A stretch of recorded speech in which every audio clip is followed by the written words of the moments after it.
नमस्कार, rice news में आपका स्वागत है। तो पेश है आज की अहम खबरें। बिहार पंचायत चुनाव में 8 चरणों के लिए मतदान बाकी है, लेकिन अब तक हुए 3 चरणों के चुनाव परिणाम से एक बात साफ तौर पर उभर कर सामने आई है कि इस बार पंचायत चुनाव में परिवर्तन की लहर चल रही है।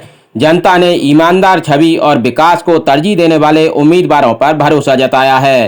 राइस न्यूज पंचायत दर पंचायत ग्राउंड रिपोर्ट दिखा रहा है। आज हम पहुंचे छपरा जिले की करहई पंचायत, जहां से अजीत कुमार पुरी मुखिया प्रत्याशी हैं।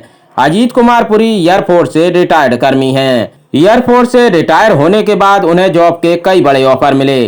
साथ ही मार्केटिंग का व्यापक अनुभव होने के चलते उन्होंने बिजनेस करने की भी सोची, लेकिन कोरोना काल में जब उन्होंने अपनी पंचायत में लोगों की दुर्दशा देखी तो बस लोगों की सेवा को ही अपने जीवन का उद्देश्य बना लिया और इसके लिए उन्होंने अपनी पंचायत को अपनी कर्मभूमि के रूप में चुना और करहई पंचायत से मुखिया प्रत्याशी के रूप में चुनाव मैदान में कूद पड़े। अजीत कुमार पुरी कहते हैं कि अगर जनता ने उन्हें मुखिया बनाया तो वो करहई पंचायत में विकास की नई इबारत लिखेंगे। जिला सारण के बनियापुर प्रखंड के अंतर्गत आने वाला ग्राम पंचायत राज करही आज हमारी एराइज न्यूज लाइव की टीम पहुंची और हमारे साथ जो उम्मीदवार हैं पंचायत करही से मुखिया पद पर जोरदार तैयारी कर रहे हैं। जनता का अपार जन समर्थन इन्हें मिलता हुआ दिखाई दे रहा है। आइए हम जानते हैं कि इनका चुनावी एजेंडा क्या है। अगर जनता करही से मुखिया जैसे गरिमामयी पद पर अजीत कुमार पुरी को सौभाग्य दी तो इनका क्या कुछ सपना है पंचायत के विकास को लेकर के। बहुत बहुत स्वागत है सर आपका। जी धन्यवाद। सबसे पहले मैं इस करही जनता को नमस्कार कहना चाहता हूँ। आप सभी को मैं धन्यवाद करता हूँ। बहुत बहुत धन्यवाद सर। मेरा सवाल ये है कि जो भी उम्मीदवार हैं ये तो डंका बजा रहे हैं और डंके की चोट पर दावा कर रहे हैं कि मैं चुनाव जीत रहा हूं और मैं पंचायत में मुखिया पद पर बिल्कुल चुनाव के लिए तैयार हूं, लेकिन जनता मालिक है, जनता को फैसला सुनाना है, ये जनता का दरबार है। अजीत कुमार पुरी जी, आप क्या कुछ कहना चाहेंगे? चूंकि आप एक भारतीय वायुसेना से सेवानिवृत्त है और लंबा तजुर्बा है इस क्षेत्र में काम करने का, चूंकि बिजनेस मैनेजमेंट का प्लान भी आपके पास है, तो जाहिर सी बात है तमाम प्रत्याशियों की अगर योग्यता की बात करें तो उसमें कहीं ना कहीं सर्वे में आप सबसे आगे चल रहे हैं। तो बिजनेस प्लान की बात करें, बिजनेस माइंड की बात करें तो इस पंचायत की जनता को आपसे बहुत सारी उम्मीद है। क्या कुछ प्लान लेकर चले हैं?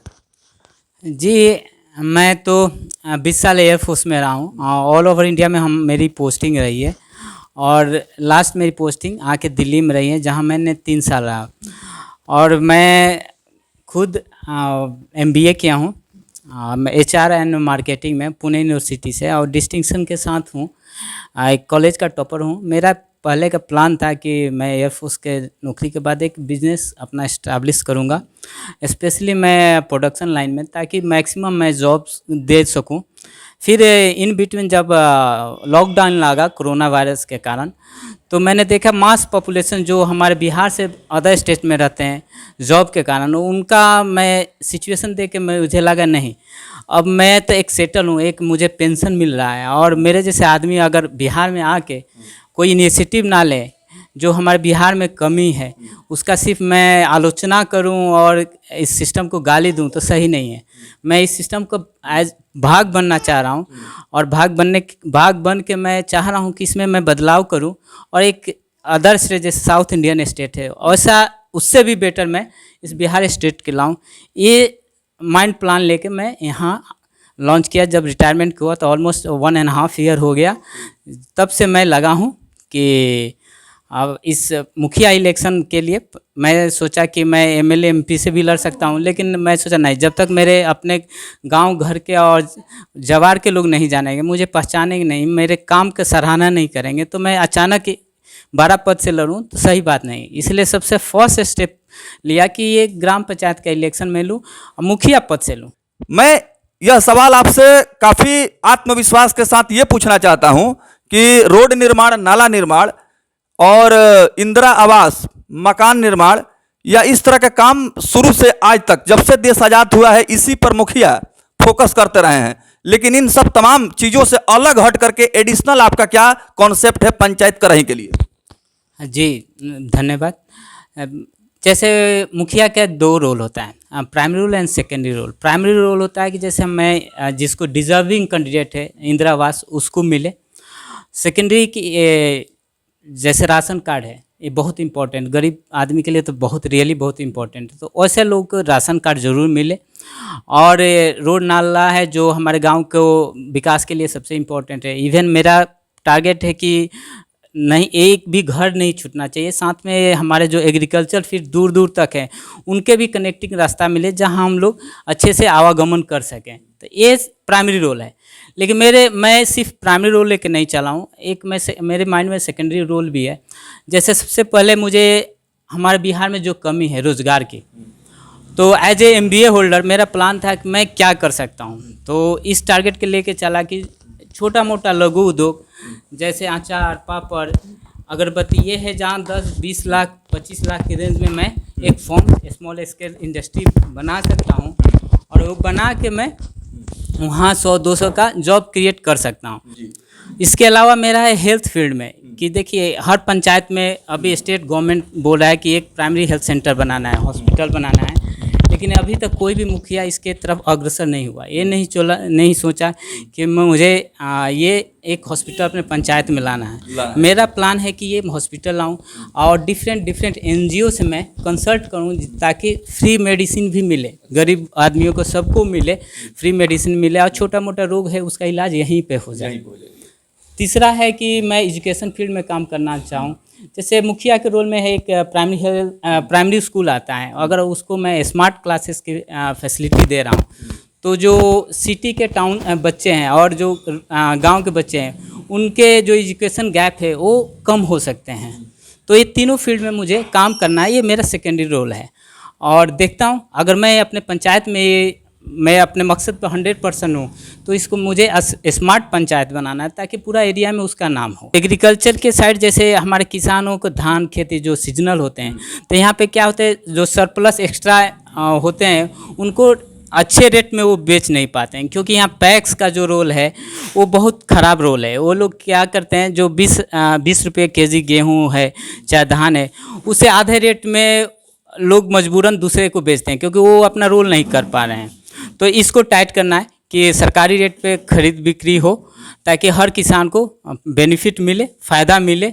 इसके अलावा मुझे है कि एनिमल हस्बेंड्री साइड जैसे पशुपालन साइड मुझे लोगों को शॉर्ट टर्म का लोन दिलवाऊं ताकि कम इंटरेस्ट पे लोन दिलाऊं ताकि वो लोग इस फील्ड में आगे बढ़े। इसके अलावा मेरा है कि जैसे फिशरीज़ है, फिशरीज़ यहाँ पे बहुत अच्छे ढंग से हम लोग डेवलप कर सकते हैं। तो उस साइड में जो बैंक साइड से लोन आ रहे हैं कम 2-3%, 4% पे वो मिले, और जो यंग लोग हैं वो उनको इनकरेज करूँ आओ ताकि हमारे जो ओवरऑल जो हमारे एग्रीकल्चर इकोनॉमिकल स्टेटस हो वो अपग्रेड हो, आगे बढ़े, एडवांस हो। ये मेरा है जो एग्रीकल्चर के अलावा सोच है। अच्छा, अंतिम सवाल आपसे, क्योंकि पंचायत चुनाव में लगातार हम लोग पंचायतों का धरातल पर जो समस्या है उसको भी दिखला रहे हैं और जो उम्मीदवार हैं उनका चुनावी एजेंडा क्या है इसको भी हम दिखलाने का काम कर रहे हैं।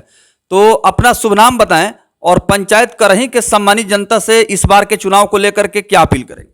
जी, पहले से फिर मैं सबको नमस्कार बोल रहा हूँ, सारे हमारे करही पंचायत के जनता को नमस्कार बोलना चाह रहा हूँ। और एक चीज़ मैं और ऐड करना चाहूँगा, जैसे हमारे गाँवों में है कि यूथ पावर्स आर्मी की तैयारी बहुत कर रहे हैं, उनके लिए कोई ग्राउंड नहीं है जो 1.6 किलोमीटर के रेसिंग के लिए विथ टाइमिंग, शॉर्टेस्ट टाइमिंग के साथ वो मैचअप कर पाएँ।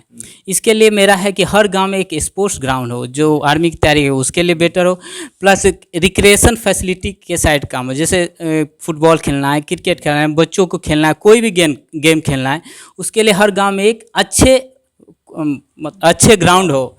इसके अलावा हर टोले में मेरा सोच है कि ओपन पार्क बनाऊं ताकि वहाँ की लेडीज़ हैं, स्पेशली ओल्ड एज लेडीज़ हैं, चाहे जो भी है बूढ़े लोग हैं, उनके लिए वहाँ पे टहलने के लिए और अपने को फिट रखने के लिए एक्सरसाइज मशीनरी हो ताकि वो लोग फिट हैं। जैसे आज देखिए 4 दीवारी में लेडीज रह रही हैं, उनके बारे में कोई नहीं सोचता है कि उनको शुगर बीपी अनेकों तरह के लॉन्ग टर्म डिजीज़ें होती हैं। अगर इस टाइप की फैसिलिटी हो तो सुबह शाम को जाके अपने आप को फिट रखें, और आधा पॉपुलेशन हमारे गांव का वो लेडीज़ का है, वो फिट रहेगी तो हर घर खुश रहेगा, हर बच्चे खुश रहेंगे, हर हस्बैंड खुश रहेंगे। और मैं एक चीज़ और बोलना चाहूँगा, ये बोलना चाहूँगा जो भी इस अपने ज़मीन और जन्मभूमि को प्यार करते हैं वो मेरे साथ आए, क्योंकि मैंने बहुत चीज़ त्याग करके, एक तो एयरफोर्स की नौकरी चाहता तो 60 साल तक मैं कंटिन्यू कर सकता, उसको छोड़ के आया। इसके अलावा मैं 4-5 नौकरी निकाला हूँ, गवर्नमेंट जॉब, टीचर्स का मेरा मिडिल स्कूल, हाई स्कूल, 10+2 तीनों निकला हुआ है, SSC CGL निकला हुआ है, आर्मी पब्लिक स्कूल का टीचर का निकला हुआ है। सब चीज़ को त्याग करके मैंने इस फील्ड में आया, चुना है कि ये राजनीति एक बहुत गंदा पॉलिटिक्स है, लेकिन इसमें मैं आया हूँ। नहीं, साफ़ सुथरा भी आदमी आ सकते हैं, इसको साफ़ सुथरा कर सकते हैं। तो मैं आप सब जनता जनार्दन से यही निवेदन करूँगा कि आप अगर मुझे अच्छा समझ रहे हैं, मुझे नापिए तौलिए, मेरे विचारों को नापिए तौलिए, और मेरे हर बैकग्राउंड पे जाके सोचिए। अगर मैं अच्छा लग रहा हूँ तो मेरे साथ आइए, और मैं ये आपको वादा कर रहा हूँ, इस करही पंचायत को मैं स्मार्ट पंचायत बना के रहूँगा। इसी के लिए, इसी सपना लेकर, इसी भूख लेकर मैं आया हूँ इस फील्ड में। तो आप लोग से निवेदन है कि please vote for a suitable candidate. ग्राम पंचायत राज करही की सम्मानित जनता को इस बार अपने स्वविवेक का सही इस्तेमाल करते हुए फैसला सुनाना है कि किन मुद्दों पर अपना वह आशीर्वाद किस प्रत्याशी को दे रही है। फिलहाल जो अजीत कुमार पुरी हैं, इनके नाम बहुत सारी उपलब्धियां हैं, कीर्तिमान है। इन तमाम उपलब्धियां, कीर्तिमान और सफलता को छोड़ करके पंचायत करही को एक नए दशा और दिशा की तरफ ले जाने के लिए, एक नया रूप देने के लिए चुनाव के मैदान में मुखिया पद पर आशीर्वाद ले रहे हैं। और आइए वो क्या कुछ कर रहे हैं कि उनकी पारिवारिक पृष्ठभूमि काफ़ी शिक्षित रही है, और इनकी माताजी खुद जो है प्रधानाध्यापिका रही हैं, शिक्षा के क्षेत्र में इन्होंने बहुत सारा कार्य किया है, और सेवानिवृत्ति के बाद उनका स्वर्गवास हो गया। तस्वीरों के माध्यम से आप देख भी रहे हैं, उनके सुपुत्र हैं। आइए वो क्या कुछ कर रहे हैं। आज माता जी के शुभ नाम के साथ वो क्या कुछ करही पंचायत के लिए शपथ ले रहे हैं हमारे यूट्यूब चैनल के माध्यम से। जी क्या कहना चाहेंगे सर? जी, सबसे पहले मैं अपने माँ को नमस्कार करना चाह रहा हूँ, धन्यवाद। और करही जनता को नमस्कार करना चाह रहा हूँ, और आप लोग को भी नमस्कार करना चाह रहा हूँ।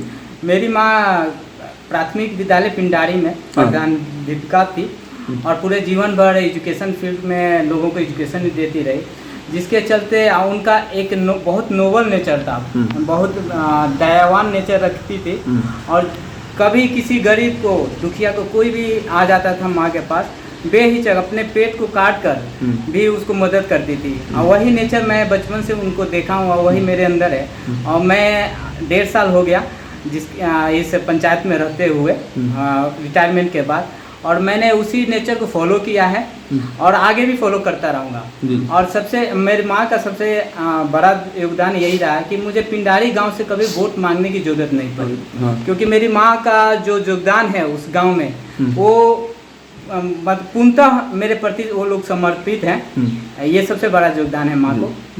चलिए, बहुत बहुत धन्यवाद।